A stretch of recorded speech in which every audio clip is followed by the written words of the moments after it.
Hi friends, നമുക്ക് വീട്ടിൽ സിമ്പിളായി തന്നെ പെട്ടെന്ന് ഉണ്ടാക്കാൻ കഴിയുന്ന ഒരു സിമ്പിൾ റെസിപ്പി ആയിട്ടാണ് ഇന്നത്തെ വീഡിയോയിൽ ഞാൻ വന്നിട്ടുള്ളത്. നമ്മളെല്ലാവരും വീട്ടിൽ പെട്ടെന്ന് തന്നെ ഉണ്ടാക്കുന്ന ഒരു ഡിഷാണ് സോയ റോസ്റ്റ്. നമ്മൾ ആദ്യം തന്നെ സോയ നന്നായി കഴുകി വൃത്തിയായ ശേഷം വെള്ളം നന്നായി കളഞ്ഞ് അതിലേക്ക് ആവശ്യമായ മുളക് പൊടി, കുറച്ച് മഞ്ഞൾപ്പൊടി, കുറച്ച് മല്ലിപ്പൊടി, ആവശ്യത്തിന് ഉപ്പ്, നുള്ളു ഗരം മസാല, അതിനോടൊപ്പം തന്നെ കുറച്ച് മൈദ ഇവയെല്ലാം ചേർത്ത് നന്നായി മിക്സ് ചെയ്യുക. മൈദയ്ക്ക് പകരം നിങ്ങളുടെ കയ്യിൽ കോൺഫ്ലവർ ഉണ്ടെങ്കിൽ അതും വേണമെങ്കിൽ നമുക്ക് ചേർക്കാം. അത് നന്നായി ഇളക്കി അതിലേക്ക് ആവശ്യമായി കുറച്ച് വെള്ളവും ചേർത്ത് നന്നായി കുഴച്ചെടുക്കുക. നമ്മൾക്ക് എരിവിന് ആവശ്യമായി അതിൽ കൂടുതൽ മുളക് പൊടിയോ കൂടുതൽ മസാലകൾ ആവശ്യമാണെങ്കിൽ കുറച്ച് മസാലകൾ കൂടുതലായിട്ട് നമുക്ക് ആഡ് ചെയ്യാം. ഇത് ഞാൻ വീട്ടിലെ കുഞ്ഞുങ്ങൾക്ക് പെട്ടെന്ന് ഉണ്ടാക്കി കൊടുക്കുന്ന ഒരു റെസിപ്പിയാണ്. അതുകൊണ്ട് അധികം മസാലകളൊന്നും ഞാൻ ഇതിൽ ആഡ് ചെയ്യുന്നില്ല. നമുക്ക് ആവശ്യമാണെങ്കിൽ ഈ മസാലകളെല്ലാം കുറച്ചുകൂടി ജാസ്തിയായിട്ട് എടുക്കാവുന്നതാണ്. നന്നായി മിക്സ് ചെയ്ത ശേഷം ഒരു 10 മിനിറ്റ് നമുക്കിതൊന്ന് റെസ്റ്റ് ചെയ്യാൻ വയ്ക്കാം. അതിലേക്ക് ആവശ്യമായി കുറച്ച് വെള്ളം കൂടി നമുക്ക് ചേർത്ത് നന്നായി കുഴമ്പ് രൂപത്തിലാക്കി വയ്ക്കാവുന്നതാണ്. ഇനി നിങ്ങൾക്ക് ഇതിലേക്ക് മുട്ടയുടെ ഫ്ലേവർ ഇഷ്ടമാണെങ്കിൽ നമുക്കൊരു കോഴിമുട്ട പൊട്ടിച്ചൊഴിച്ച് നന്നായി മിക്സ് ചെയ്യാൻ പറ്റും. എനിക്ക് കോഴിമുട്ടയുടെ ഫ്ലേവർ അധികം ഇഷ്ടമല്ലാത്തത് കൊണ്ട് ഞാൻ ഇതിൽ കോഴിമുട്ട ആഡ് ചെയ്യുന്നില്ല. ശേഷം ഒരു പാനിലേക്ക് എണ്ണ ഒഴിച്ച് എണ്ണ നന്നായി ചൂടായ ശേഷം നമ്മൾ എടുത്തു വെച്ച ഈ സോയ ബീൻസ് അതിലേക്ക് ഇട്ട് കൊടുക്കുക. സോയ അങ്ങോട്ടും ഇങ്ങോട്ടും ഇട്ട് നന്നായി ഇളക്കി ക്രിപ്സ് രൂപത്തിലാക്കി എടുത്തു മാറ്റുക. ശേഷം നമുക്ക് എണ്ണയിൽ നിന്ന് ഈ സോയാബീൻ നമുക്ക് മാറ്റി വയ്ക്കാം.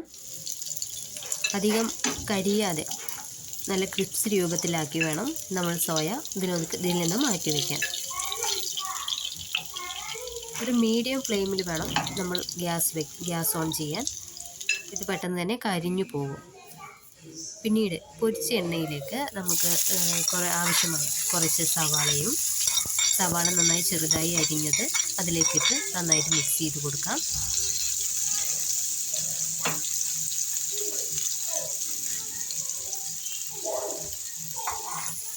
സവാള നന്നായി വഴഞ്ഞു വരുന്നുണ്ട്.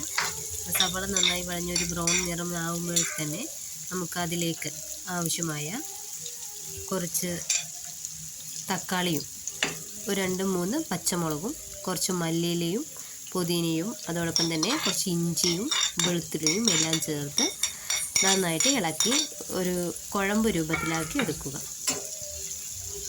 ആ എണ്ണയിൽ കിടന്ന് ഈ തക്കാളിയും പച്ചമുളകും ഉള്ളിയൊക്കെ നന്നായി വഴന്ന് ഒരു ഗ്രേവി ടൈപ്പ് ആകുമ്പോഴേക്കും അതിലേക്ക് നമുക്ക് കുറച്ച് മസാലകൾ കൂടി ചേർത്ത് വയ്ക്കാം. അതിലേക്ക് കുറച്ച് മുളക് പൊടി, ഒരു നുള്ള് മുളക് പൊടിയും ഒരു നുള്ള് മഞ്ഞൾപ്പൊടിയും കുറച്ച് മല്ലിപ്പൊടിയും എല്ലാം ചേർത്ത് നന്നായിട്ട് നമുക്കൊന്ന് മിക്സ് ചെയ്ത് ഒന്നുകൂടി റെസ്റ്റ് ചെയ്യാൻ വയ്ക്കാം.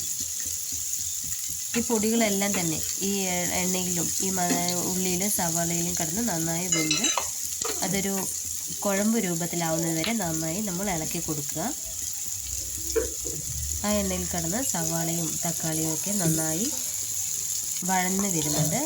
തക്കാളിയൊക്കെ നന്നായി ഉടഞ്ഞ ശേഷം നമുക്ക് ആവശ്യമായ എരിവിനനുസരിച്ചിട്ട് വേണം നമ്മൾ മസാലകൾ ഇതിൽ ചേർക്കാൻ.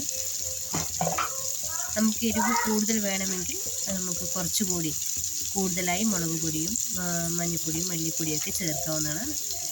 നിങ്ങൾക്ക് കുറച്ചുകൂടി മസാല രൂപത്തിൽ വേണമെങ്കിൽ നമുക്ക് ചിക്കൻ മസാലയോ അല്ലെങ്കിൽ ഗരം മസാലയോ കുറച്ച് ഞാനെടുത്ത അളവിൽ കൂടുതലായിട്ട് നമുക്ക് ചേർത്ത് അത് നന്നായി വഴറ്റി നമുക്കൊരു കുഴമ്പ് രൂപത്തിലാക്കി വയ്ക്കാം.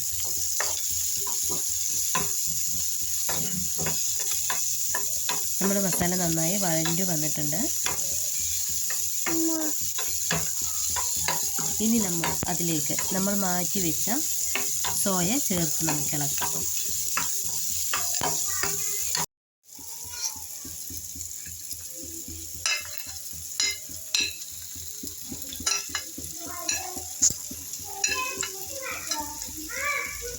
നമ്മുടെ സോയാബീൻസ് നമ്മൾ വറുക്കുമ്പോൾ നമുക്ക് ആവശ്യമായ എല്ലാ ചേരുവകളും മസാല പൊടികളെല്ലാം നമ്മൾ ആവശ്യത്തിന് അതിലിട്ട് വയ്ക്കുന്നത് കൊണ്ട് നമ്മൾ വഴറ്റിയെടുത്ത മസാലയിൽ അത്രമാത്രം പൊടികൾ ചേർക്കേണ്ടതില്ല. അതുകൊണ്ട് രണ്ടും കൂടി നന്നായി മിക്സ് ചെയ്ത് ഒന്നുകൂടി നമുക്ക് വേവിച്ചെടുക്കാം. ഈ സമയങ്ങളിൽ നമുക്ക് അത്യാവശ്യമായി ഇനി അതിലേക്ക് എരിവോ ഉപ്പോ എന്തെങ്കിലും ആവശ്യമായിട്ടുണ്ടെങ്കിൽ നമുക്ക് അത് ആഡ് ചെയ്ത് ഈ എണ്ണയിൽ തന്നെ എല്ലാം മിക്സ് ചെയ്തെടുക്കാവുന്നതാണ്. അങ്ങനെ നമ്മുടെ സോയാബീൻസ് റെഡി ആയിട്ടുണ്ട്. ഈ സിമ്പിൾ റെസിപ്പി നിങ്ങൾക്ക് എല്ലാവർക്കും ഇഷ്ടമായിട്ടുണ്ടാവുമെന്ന് വിചാരിക്കുന്നു. ഇതുപോലെയുള്ള സിമ്പിൾ റെസിപ്പിയുമായി നമുക്ക് അടുത്ത വീഡിയോയിൽ കാണാം. നിങ്ങൾക്ക് ഈ വീഡിയോ ഇഷ്ടമായെങ്കിൽ നിങ്ങൾ തീർച്ചയായും ഷെയർ ചെയ്യണം, സബ്സ്ക്രൈബ് ചെയ്യണം, കൂടെ ബെല്ലൈക്കൺ കൂടി എനേബിൾ ചെയ്യുക. ഇതെൻ്റെ ഒരു ഫസ്റ്റ് വീഡിയോ ആണ്. എല്ലാവരും സബ്സ്ക്രൈബ് ചെയ്ത് എന്നെ സപ്പോർട്ട് ചെയ്യുമെന്ന് ഞാൻ കരുതുന്നു. അപ്പോൾ നമുക്ക് അടുത്ത റെസിപ്പിയുമായി നെക്സ്റ്റ് വീഡിയോയിൽ കാണാം. ബൈ.